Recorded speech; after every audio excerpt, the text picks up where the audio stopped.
Hello, in this video I will continue with the planning setup. I will discuss the Gantt chart view and entry table.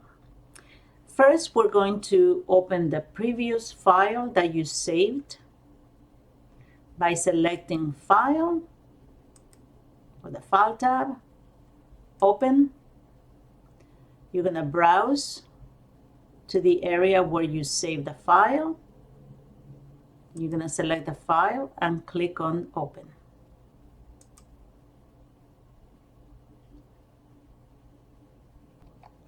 Next, we're going to change the project start date. If you remember anything in relation to the entire project, it's here on the Project tab.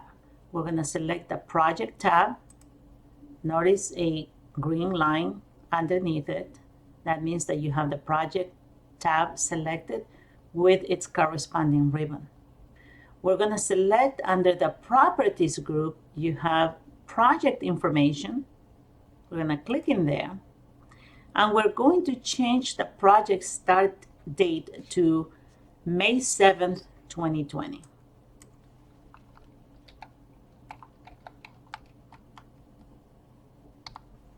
Then we're going to click OK. As discussed earlier, Microsoft Project displays a Gantt chart with an entry table on the left-hand side when you first create a new project. The Gantt chart entry table is where you will begin forming the schedule with corresponding tasks. To access the Gantt chart entry table view, if it's not already selected, you can follow 3 simple steps. You're going to click on the View tab. Then you're going to find that Task Views group, which is here. This is the group name. Then you're going to select the Gantt chart command or icon. That's one way of getting to the Gantt chart entry table view. The other way is by selecting the Task tab, and just selecting the Gantt chart icon or command. The third way is by looking at the mini bar at the bottom of the screen on the right-hand side. The first icon is the Gantt chart command. So if you click in there, it will also take you there. All right, so 3 ways of getting to the default Gantt chart view. Notice also that this table, the entry table, has several columns, as I indicated earlier, which you can adjust. You can adjust the width of the table. There's several ways of doing this. If you hover between 2 columns, you will see this crosshair double-headed arrow, which you can double-click to adjust the column to the longest width. In this particular case, nothing is typed in here, so the column is adjusted by the width of that column name.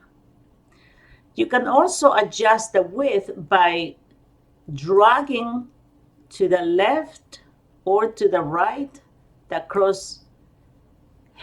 crosshair double-headed arrow, or you can just drag it to the left to the appropriate width that you would like. Another way is to right-click on a column, then you can select the field settings, and now you have the field settings window. Here you can provide an alternative name to the default name of the column. You can align the text, meaning the title currently is left aligned, as you could see here. And you could also align the data within that column to the left, right, or center. Notice here, to the left, right, or center. You can also adjust the width to whatever width you want, or you can just select best fit to adjust the column to the longest available line. Notice also that you're able to do a header text wrapping in case the title, which you could manipulate later on. Right here, you can provide an alternative title and make it very, very long. And if it's too long for the column width, it would wrap around.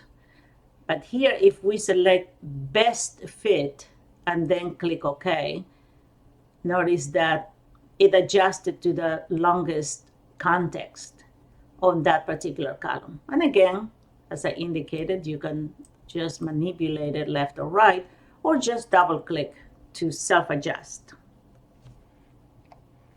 So this siding here is again the Gantt chart entry table. How do we know or that is the entry table? We can take a peek at the View tab, select the Tables drop down, and that will give you the name of the table. We discussed the divider, the vertical divider between these two panes. You can, again, move the crosshair double-headed arrow to the left or to the right, or simply double-click to adjust it to the last column on the Gantt chart entry table. Again, on the right-hand side, you have the Gantt chart pane. And what divides these two panes is this vertical divider.